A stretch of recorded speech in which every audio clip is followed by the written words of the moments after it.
Hello student, आज के इस वीडियो क्लास में हम देखने वाले हैं second cell organelle of prokaryotic cell, that is mesosome and chromatophores, and this is a membranous structure. तो जैसे कि हमें पता है कि प्रोकैरियोटिक सेल के अंदर मेम्ब्रेन बाउंड ऑर्गेनेली अब्सेंट होते हैं। तो यहाँ पे ये मेसोसोम एक स्ट्रक्चर बना है जो माइटोकॉन्ड्रिया के जैसे फंक्शन परफॉर्म करता है। तो माइटोकॉन्ड्रिया का मेन फंक्शन हमें पता है कि एटीपी सिंथेसिस, ठीक है। तो वहाँ पे माइटोकॉन्ड्रिया का यदि हम स्ट्रक्चर देखेंगे तो माइटोकॉन्ड्रिया के अंदर इनर जो मेम्ब्रेन होती है वो फोल्ड होती है और उसको हम बोलते हैं क्रिस्टी। तो क्रिस्टी जैसे ही स्ट्रक्चर किसका होता है? मेसोसोम का होता है। लेकिन यहाँ पे ये स्ट्रक्चर कौन बनाता है? This is plasma membrane. देखो यहाँ पे ये जो स्ट्रक्चर बना, यहाँ पे ये स्ट्रक्चर आपको दिख रहा है, तो this is plasma membrane. Plasma membrane का इनवेजिनेशन होता है या हम बोल सकते हैं इनफोल्डिंग। तो प्लाज्मा मेम्ब्रेन इनफोल्ड हो रही है इनसाइड द साइटोप्लाज्म की तरफ, और ये जो फोल्डिंग होने के बाद जो स्ट्रक्चर बना, that structure is known as mesosome, which is resembled with, किसके साथ रिजेंबल है? Structurally resemble with a cristae of mitochondria.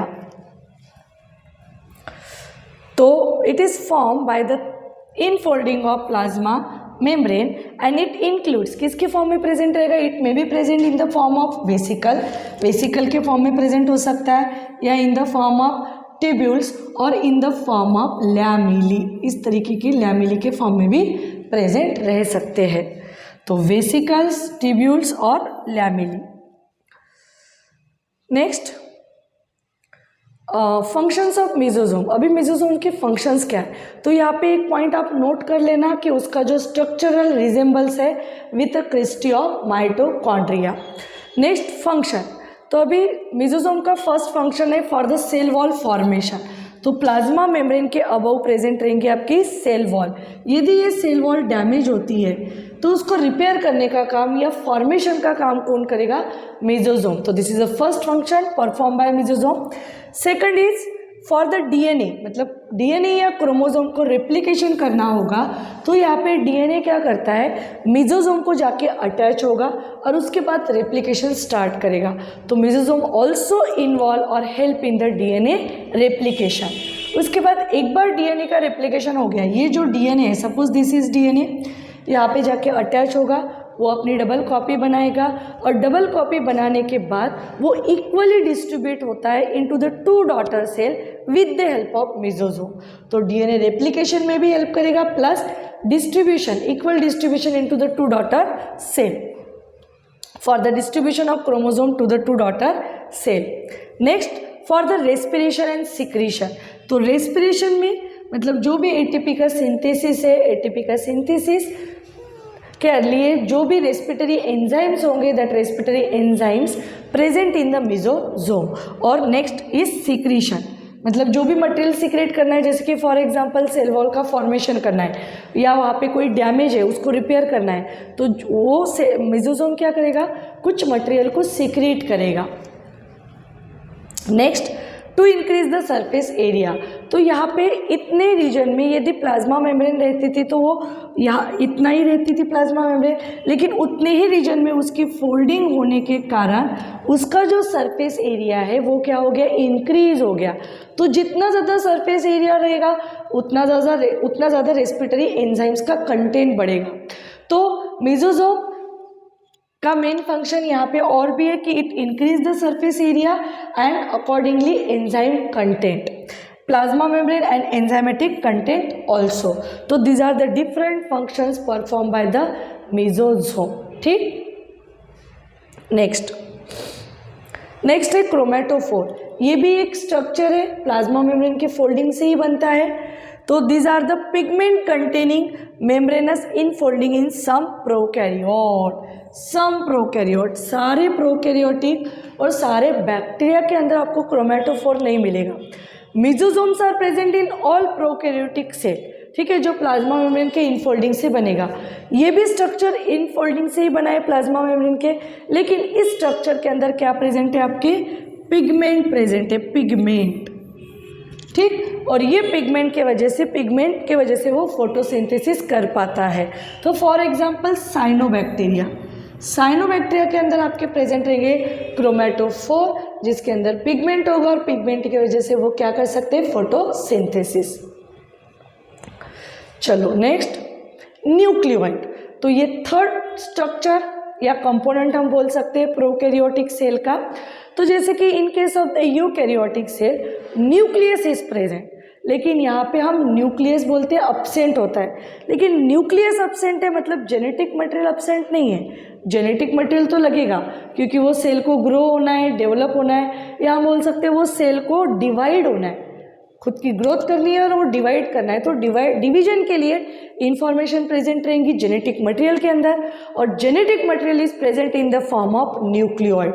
तो जो रीजन के अंदर जेनेटिक मटेरियल क्लस्टर्ड होता है, उस रीजन को या जिस रीजन में जेनेटिक मटेरियल कॉन्सेंट्रेट होता है into the cytoplasm, that region is known as nucleoid, उसको हम बोलते हैं न्यूक्लियोइड। तो दिस इज न्यूक्लियोइड, जहाँ पे जेनेटिक मटेरियल क्या है, कॉन्सेंट्रेट है into the cytoplasm of that cell.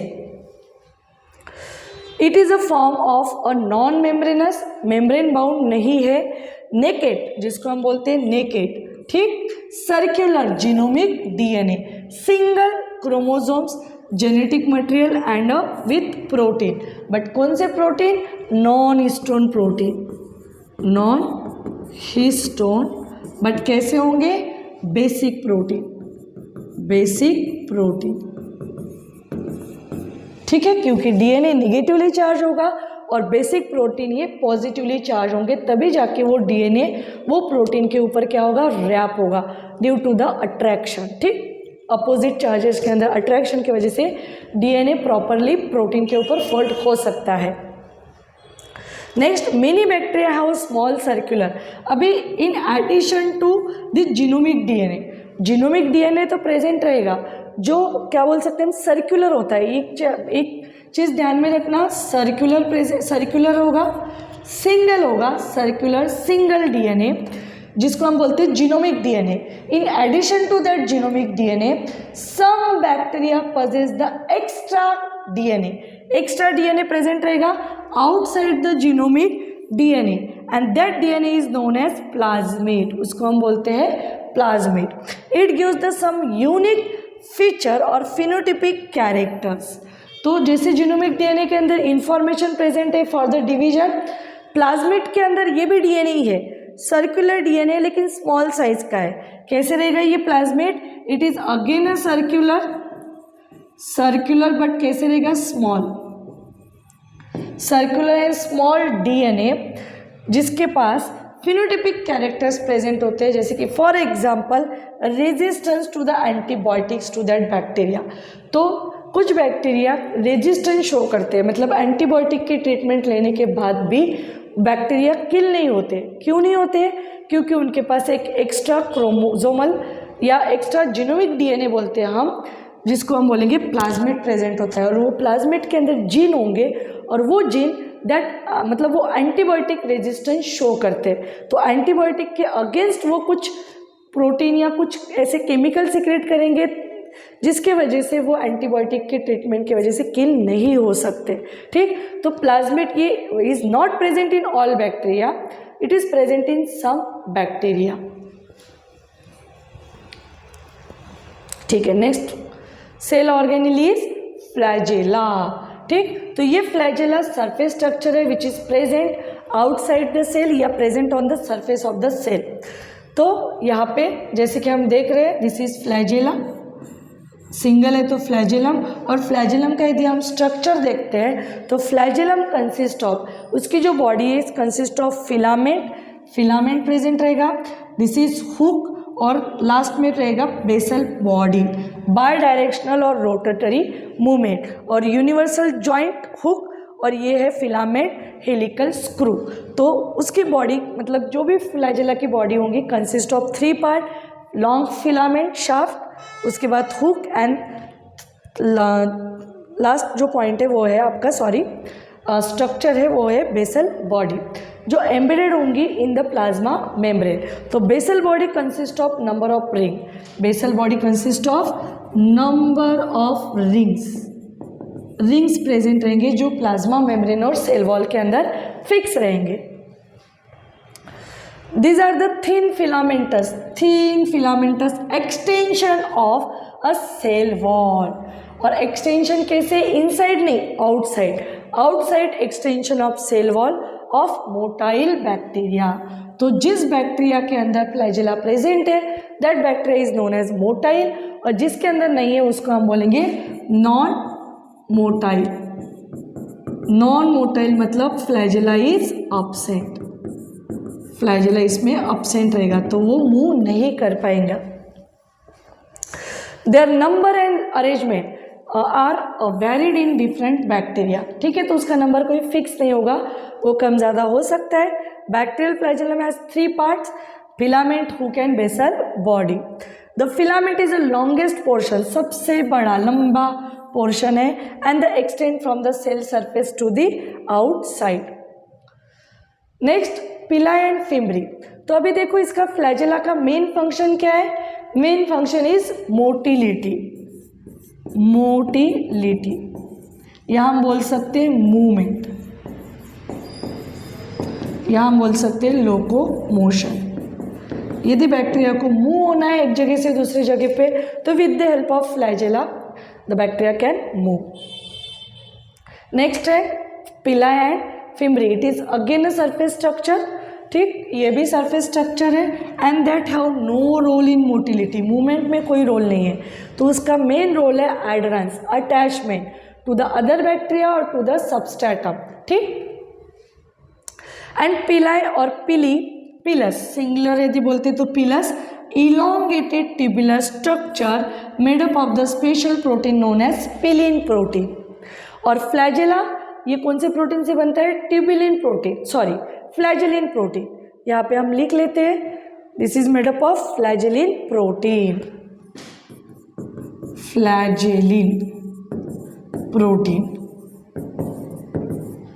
फ्लैजेलिन protein से ये स्ट्रक्चर बनेगा।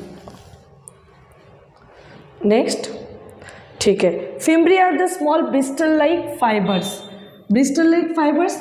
तो यहाँ पे जैसे कि छोटे छोटे दिख रहे हैं, ये है आपकी फिम्बरी, और पिलाई थोड़े ट्यूबुलर्स टाइप के दिखेंगे, कैप्सूल इंटरनल स्ट्रक्चर, सेक्स पिलाई। देखो ये पिलाई का नंबर कम रहेगा लेकिन वो लॉन्गर इन लेंथ, और फिम्बरी का नंबर ज़्यादा होगा लेकिन shorter in length. Sprouting out of the cell, and in some bacteria they help to attach the bacteria to the rock in streams and also host the tissue। तो attachment में fimbriae और पिलाई का function होता है। तो कुछ जो पिलाई होते हैं उसको हम बोलते हैं सेक्स पिलाई। क्यों बोलते हैं सेक्स पिलाई, because they involve in transferring of DNA का ट्रांसफर करता है बिटवीन द 2 बैक्टीरिया। तो जो बैक्टीरिया के पास पिलाई प्रेजेंट है उसको बोलेंगे पॉजिटिव बैक्टीरिया। इससे पिलाई के थ्रू यहाँ पे एक बैक्टीरिया होगा वो नेगेटिव होगा। ये बैक्टीरिया अपने पिलाई के हेल्प से जेनेटिक मटेरियल को ट्रांसफर करेगा in between the 2 bacteria A and B. ठीक, तो ये जेनेटिक मटेरियल ट्रांसफर में हेल्प कर रहा है, इसलिए उस पिलाई को हम बोलते हैं सेक्स पिलाई। और ये जो प्रोसेस है इस प्रोसेस को बोलेंगे हम कॉन्जुगेशन। ठीक है, तो conjugation transferring of genetic material between the 2 bacteria with the help of पिलाई, और दैट पिलाई इज नोन एज सेक्स पिलाई और पिलस। ठीक है, नेक्स्ट राइबोसोम। तो अभी ribosome it is a non membrane borne organelle, और in case of the prokaryotic cell कौन सा राइबोसोम प्रेजेंट होता है, 70S राइबोसोम। तो प्रोकैरियोटिक सेल के अंदर 70S और यूकैरियोटिक सेल के अंदर 80S।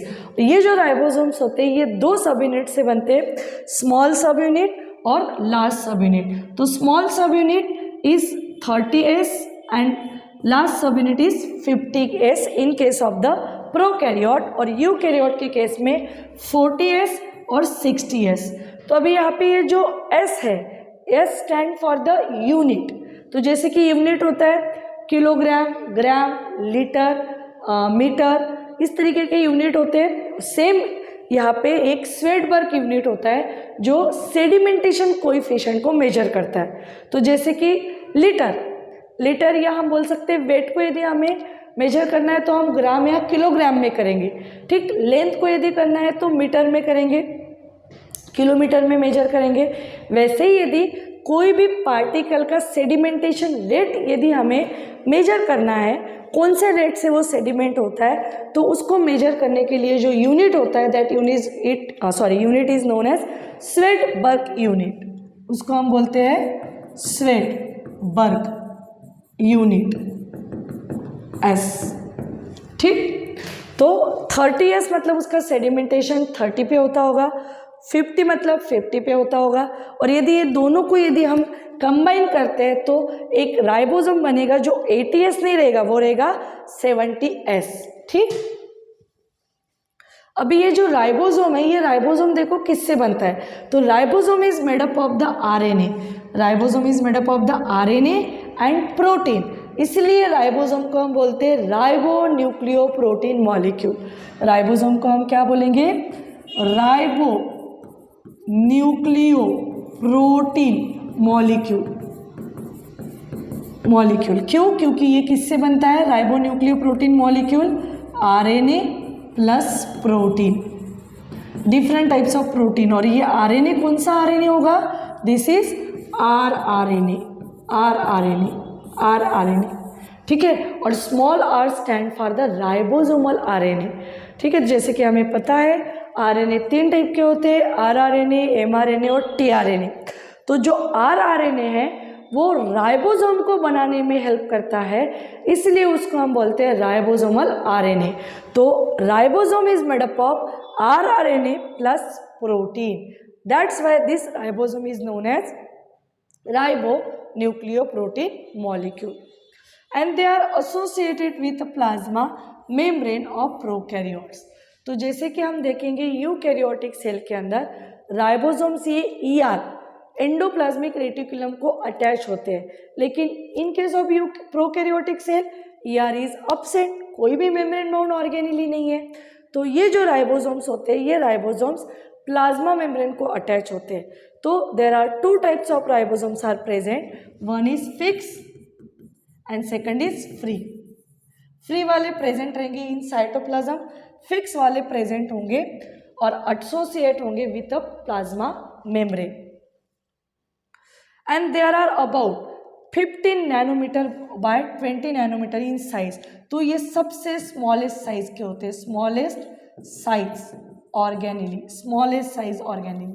डायरेक्ट क्वेश्चन पूछा जाएगा, सेल के अंदर कौन सा ऐसे ऑर्गेनेली है कि जो सबसे स्मॉल साइज का है, तो ribosomes are the smallest size organelle in both eukaryotic and prokaryotic organism, 15 nanometer to 20 nanometer, and they are made up of the 2 subunit 50 and 30 unit, they together form the 70 as prokaryotic ribosomes. Next, as sedimentation coefficient, measure of density and size। Ribosome, अभी ribosome के functions देखो, एक मतलब important function है उसका protein synthesis, इसीलिए ribosome को हम बोलते हैं प्रोटीन फैक्ट्री, ठीक।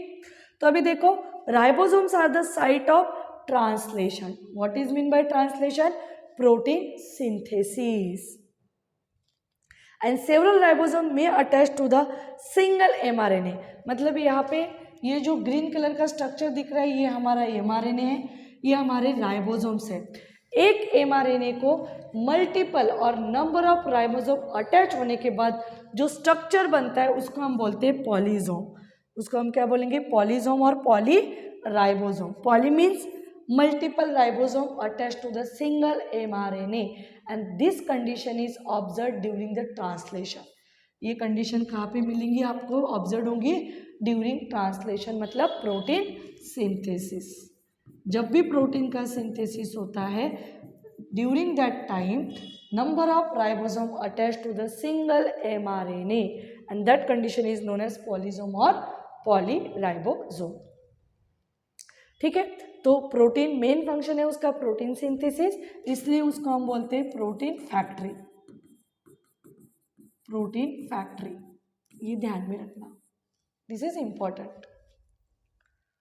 तो नेक्स्ट जो पॉइंट है इंक्लूजन बॉडी, वो हम नेक्स्ट लेक्चर में डिस्कस करेंगे। Thank you.